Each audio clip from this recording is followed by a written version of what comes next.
Hello friends, good evening. বন্ধুরা, এখন আমি দাঁড়িয়ে রয়েছি লাইনে। তো এটা কিসের লাইন? অবশ্যই তোমাদের মধ্যে কৌতূহল হচ্ছে। এটা হচ্ছে অ্যামাজনের জঙ্গলে প্রবেশের লাইন। তো দীর্ঘ লম্বা লাইন পড়েছে। অনেকক্ষণ ধরেই আমি এই লাইনে অপেক্ষা করছি জঙ্গলে প্রবেশ করার জন্য।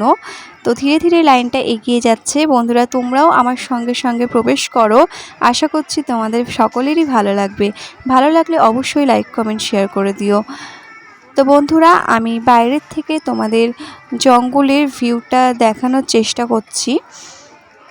তো তোমরা কিন্তু একদমই কেউ ভয় পাবে না। এখানে কিন্তু অনেক বড় বড় অ্যানাকোন্ডা রয়েছে, কেমন?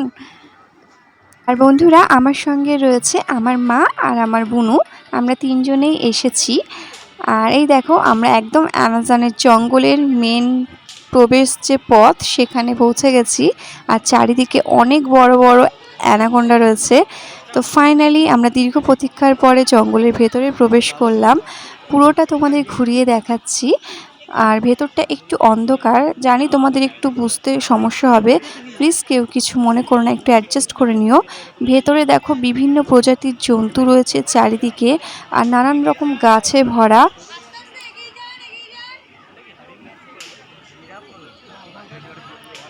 এই দেখো, এই পাশে রয়েছে বাঘ মামা, আমাদের জন্যই প্রতীক্ষা করছে। আর আমার ডান পাশে দেখো রয়েছে একটা কত বড় অ্যানাকোন্ডা, একদম হাঁ করে রয়েছে। এক গালেই কিন্তু আমাদেরকে গোটা একদম আস্ত চিবিয়ে খাবে। সবাই কিন্তু সাবধান, কেউ ভয় পেও না যেন। এইদিকে দেখো বিভিন্ন ধরনের ঝিনুক, তারপরে এখানে বিভিন্ন ধরনের জন্তু, সমস্ত কিছুই রয়েছে। খুবই ভয়ঙ্কর জঙ্গলের ভেতরটা। বিভিন্ন প্রজাতির ফুল রয়েছে।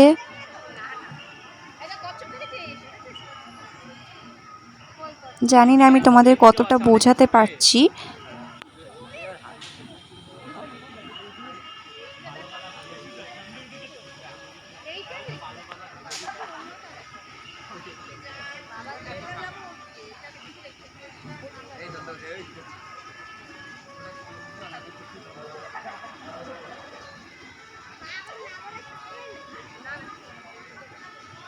এই দেখো বন্ধুরা, খুব সুন্দর ফুল সামনে। আর এই দেখো, গাছের মধ্যে কি বড় একটা পোকা।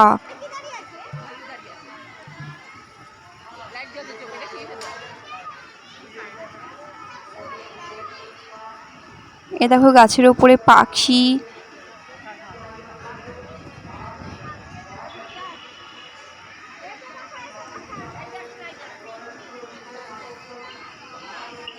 আর এই যে দেখো, বানর বসে রয়েছে গাছের ডালে। আর এই যে আমি, তো প্রচণ্ড অন্ধকার, দেখো আমাকেও ভালোভাবে চেনা যাচ্ছে না। এখন আমরা এখান থেকে বেরিয়ে যাচ্ছি। তো আমরা এই দেখো পরবর্তী পূজা মণ্ডপের দিকে এগিয়ে চলেছি। লাইটিংগুলো দেখো খুবই সুন্দর করেছে। এই যে আমার বোনু আমার সঙ্গে রয়েছে, মা পেছনে আসছে। এই দেখো, এই পূজা মণ্ডপটিও অসম্ভব সুন্দর। বেলুড় মঠের আদলে এটিকে বানানো হয়েছে। তো এখানেও লাইন পড়েছে, আমি লাইনেই দাঁড়িয়ে রয়েছি। দেখো কি সুন্দর প্রতিমা, খুব সুন্দর। আর এই দেখো, পূজা মণ্ডপের বাইরে কি সুন্দর ঝর্ণা করেছে। তো বেরোচ্ছিলাম, বেরোনোর পথে ঝর্ণাটা চোখে পড়লো, তাই একটু দাঁড়িয়ে পড়লাম, দুই একটা শর্ট ভিডিও বানালাম এখানে দাঁড়িয়ে। তো বন্ধুরা, তোমাদের সঙ্গে শেয়ার করছি। দেখো পুকুরের মাঝখানে খুব সুন্দর ঝর্ণাটা, আর এই লাইটিংটা দেখো, লাইটিংটিও অপূর্ব সুন্দর। তো এখন আমি এখান থেকে বেরিয়ে পরবর্তী পূজা মণ্ডপের দিকে এগোচ্ছি। তো রাস্তার মধ্যে দেখো এখানকার লাইটিংগুলোও খুব সুন্দর। আজকে হচ্ছে সপ্তমী। তো বন্ধুরা, এই ভিডিওটি আপলোড করতে আমার একটু লেট হয়ে গেল, প্লিজ কেউ কিছু মনে করো না। আমি অষ্টমীর ভ্লগ দিয়েছিলাম, নবমীর ভ্লগ দিয়েছিলাম, কিন্তু সপ্তমীর ভ্লগটা আমি দিতে পারিনি, এডিট করা হয়নি সেই জন্য। তো আমি এডিট করে তোমাদের সঙ্গে শেয়ার করলাম একটু দেরিতে। তো কথা বলতে বলতে দেখো আমি পৌঁছে গেলাম পরবর্তী পূজা মণ্ডপে। তো এই মণ্ডপটিও অসম্ভব সুন্দর হয়েছে, দেখো এখানে কত ভিড়। এখানে বেতের জিনিস দিয়ে তৈরি করা হয়েছে এই মণ্ডপটাকে। চারিদিকে দেখো প্রচুর কুলো, আর এই দেখো একটা খুব সুন্দর থিম করেছে।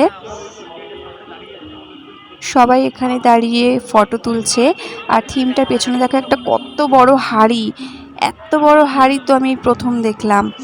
তো দেখো ভেতরের প্রতিমাটাও অসম্ভব সুন্দর, আর চারিদিকে দেখো খুব সুন্দর করে সাজিয়েছে মণ্ডপটাকে। আমার তো খুব খুব ভালো লাগছে বন্ধুরা। তোমাদের কেমন লাগছে অবশ্যই তোমরা আমাকে কমেন্টে জানাবে। আর এই প্রতিমাটাকে দেখো, প্রতিমাটাও অসম্ভব সুন্দর হয়েছে। তো বন্ধুরা অনেকগুলো পূজা মণ্ডপ ঘুরলাম, এখন একটু খিদে পেয়ে গেল, তাই দেখো রোলের দোকানে চলে আসলাম। অর্ডার দিয়েছি, তো ওদিকে রোল বানাচ্ছে আর আমরা একটু বসে রিল্যাক্স করছি। এই যে আমি, মা আর বোন তিনজনেই খুব টায়ার্ড, হাঁটতে হাঁটতে পা ব্যথা হয়ে গেছে, তো একটু বসে পড়লাম। রোলটা বানাচ্ছে, রোলটা বানানো হলে খাওয়া দাওয়া করে বাড়ি ফিরবো। তো ফ্রেন্ড, আজকের মতো ব্লগটি এখানেই এন্ড করলাম। সকলে সুস্থ থেকো, ভালো থেকো, টাটা।